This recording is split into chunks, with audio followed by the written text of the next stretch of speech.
Okay, family, we have a situation. How many of you remember the time I posted a video telling you about uh, how do you call it? The bad guys, the T group who went to UN and they reported Mali together with the Sahel.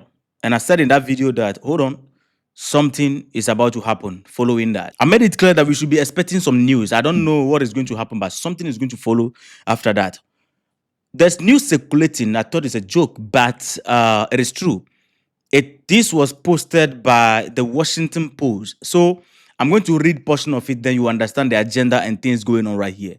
The Trump administration is considering military intervention in Mali. Yes. This news came on board. It was posted and published by multiple media houses. Currently, the government of Mali responded to this. I'm going to play that video shortly. You will hear. But let me tell you what is going on here. Everything is hidden in this post right here that I'm going to take you through. So the headline right here is saying that Trump administration weighing military options in Mali. Officials say if approved, it will add an eighth nation to the list of countries where President Donald Trump has ordered strikes since the start of his second term. That is the headline right here. Calm down. The whole thing is actually, when you look at what is in this post, what they are trying to do, where they are channeling most of their energy towards is towards Russia. The conversation is linked towards Russia. The accusation and everything is linked towards Russia. There's something going on right here. Let's read forward and you'll understand, right? If you are already here, hit the like button, subscribe to be part of this amazing family. If you are not a subscriber, put us on notification. You'll never miss an update. Now, the Trump administration is weighing military action in the West Africa country of Mali to target an Al-Qaeda, this group, right, known as GNIM. Right, said current and former U.S. official familiar with the deliberation. This was disclosed by current and former U.S. official familiar with this particular deliberation. When we read forward, you realize that some of them want to be anonymous in reporting the issue or giving the information. I don't know why they want to be anonymous. So you can see that this is deeper than just a frontline page. Now, if approved, it will add an eighth nation to the list of countries where President Donald Trump has ordered strikes since the start of his second term, a chapter of his presidency that he initially said will be dedicated to ending global strife and redirecting U.S. resources to America. Now, there is a disagreement. According to what it puts here, there is disagreement, however, among senior U.S. officials over whether to proceed with attacking the militant group. A vocal advocate for using force is Sebastian Gorka. Sebastian Gorka is the one pushing that, look, where it has gotten to right now, I think there's a need for us to use force in here. So Sebastian Gorka, the National Security Council Senior Director for Counterterrorism, said the current and former officials who, like others, spoke on the condition of anonymity to discuss military planning. So the military planning going on, these guys, to even give the update of the real situation, what they are planning to do, people want to be, I don't know why they're afraid. I don't know what is going on. But let's calm down a bit. This is where they cook the whole thing. They are leveraging on what happened recently in, Mali, with the loss of the defense minister, trying to cook it and turn it that Russia's failure is what caused that. And they caution the rest of the African nations in dealing with Russia. Hold on, you don't understand. The militant group, whose full name is Jama has established a stronghold in Mali and increasingly launched attacks in coastal West African nations. So they are adding the rest of our nations also involved. Like practically, the situation that's become a threat to the rest of the nation, right? Establishing itself as the most well-armed militant group in the region and among the most powerful in the world. Can you imagine that? Okay. A spokesperson for Mali's government did not respond to requests for comment. But as I'm talking to you right now, the time they posted this, of course, the person they approached to get comment from the Malian government did not give them comment. But as I'm talking to you, comment came. So hold on. Gorka did not respond to request for comment. The Pentagon declined to comment. It's like everybody is just removing their hands. The thing is just in the air, and everybody is just like this. When the White House was asked for comment, an administrative official would not disclose whether the president intended to move forward with military strike, but said the United States has been urging government in North and West Africa to purchase U.S. equipment and services to support their war effort against the terrorists. So, because this thing, there's a huge contradiction here that we are going to deal with. Okay, because if they say that the United States is urging the Africa countries, the North and West Africa government to purchase US weapons to deal with the activity in the region, then there's a problem. Because Burkina Faso is saying that when you approach these people all the way to the EU level, they tell you that they will not sell lethal weapon to you because of human rights, and co. Some weapons, the Africans, you can buy. But some of the weapons, as African, you cannot buy, even if you have money. That was the problem they are having. And today, again, you are saying that you are urging them to purchase from you because they tend to Russia and China. The officials said that counter-terrorism in the Sahel, the vast semi-arid region south of Sahara, is a multinational problem. Now, they continue in quote, they said, we urge regional partners and NATO allies to support the alliance of Sahel states in their war against, these guys. The official added. This one right here is kind of like, let's play the angel. Let's be the angel, in the situation of the Sahel. The alliance of Sahel states consists of Mali, Burkina Faso, Niger, all West African nations where military leaders have recent years ousted democratically elected government in coups, largely cut ties with the West and turned to Russia for security help. But the administration officials pin the blame not on those governments, but on their Russian partners, saying that Moscow has proven to be an ineffective security partner for Mali.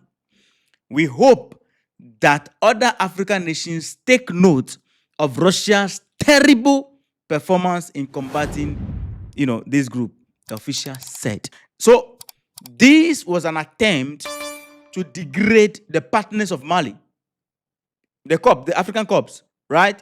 This was an attempt to degrade them and made it look like Africans, because there are some Africans also who are trying to look elsewhere when it comes to security, weapon buying, like Russia and China turning to them for security partnership. So this is to make them understand that these guys are not the good guys. We are more powerful than them. We have more weapons than them. You should patronize us. This is a market strategy. But the problem surrounding this right now, when we come down, let's read the last slide here. They are trying to leverage on the incident of the death of the defense minister. Last year, militant with this group affiliate mounted a fuel blockade that paralyzed much of the country. Exaggeration. Hold on. This spring, they launched coordinated nationwide attack that included militant roaming the street of Bamako. God have mercy upon us. The capital, militant, they are roaming on the street of Bamako. The street of Bamako has been flooded with these guys, according to them. Seizing a strategic city in the north from Mali's military and the Russians, and buying the country's defense minister in a suicide attack. Good. Let me put it here. Let me hold it here. When you read down, they even added that the Russian embassy in Washington did not respond to a request for comment. Now, there is another official also who made this comment. He said, it is extremely problematic that a government like US or any Western partner will provide support to these regimes whose legitimacy remain contested and which are incredibly fragile and repressive, he said. When you read down, they even quoted some wrong informations that the Malian government, they have 5 more civilians than the T group. Can you imagine that? Does that even make sense in the first place to begin with? Does that even, they're trying to demonize the entire military?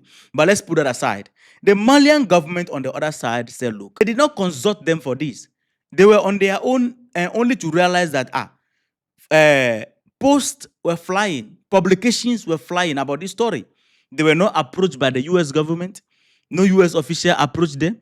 No diplomatic talk. No nothing. And then, Bodo, they say they are considering military action. You are considering military action in a sovereign state where you did not consult the government. And we don't know where you are coming to operate in. You did not tell us anything. And you are planning to come in and solve a problem that we are solving ourselves. Now, this is what the officials of Mali have to say about this situation. Let me play that video quickly before we move forward. We know that many newspapers have picked up this information. We have no confirmation, no official statement from the United States or American officials on this matter. We are waiting to see what stance the American government will take. But I can assure you that Mali is not sitting around waiting for others to come and solve our problem. We just need to go back to our 3 principles once again, which are absolutely very clear for working with Mali. The sovereignty of Mali must be respected, the sovereign choices of Mali must be respected, and the interests of the populations must be taken into account. And the last thing I want to say is that Mali relies on itself. Mali relies on its intelligence, its resources, its defense and security forces, its own means to solve problems. And the least we can expect from a partner is to come and ask Mali what it needs. Thank you. So this is the Malian official saying, look, we are waiting for what they want to do because they've not given us any notice. Let the day unfold and we find out what these people, they are trying to do because they've not told us anything. And we are not waiting for anybody to come and solve our problem for us. We are counting on ourselves. We are fighting our own battle. And the 3 principles that bind us, if you want to work with us, anybody that wants to partner with us, you need to respect us, respect our sovereignty, our choices. You can't just come and, put things on board and do whatever you have to do. Even if you want to do something, you are supposed to go through the government. Last time you went to Nigeria, you say, oh, you are going to conduct a biscuit sharing. Up to now, the problem have not been solved in Nigeria. If you want to solve a serious problem right now, go to Nigeria and finish what you started. Don't be doing half work. You go to Nigeria, you no solve them. You go to this place, you no go solve them. You go to this place, you no go solve them. And you are coming to go to the Sahel. Nobody asked you for help in the Sahel. The one you started in Nigeria, 3% of that problem in Nigeria, you've not solved it. And you are going to, a place where they are solidly fighting their own battle. Honestly, when you read down, they quoted something in the Washington Post. They posted making it look like, making the audience understand that France launched some operation in Mali, before the government came, right? And they were able to stabilize the entire country when it comes to security-wise.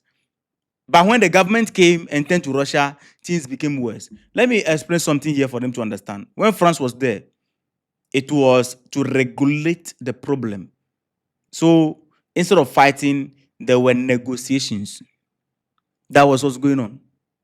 But here, the government came and declared that no, it's either you surrender or no. That is why the fight became intensified. Because what France needed to do is what the people are doing. We are not supposed to negotiate and patch up the problem so that we can remain here forever. No.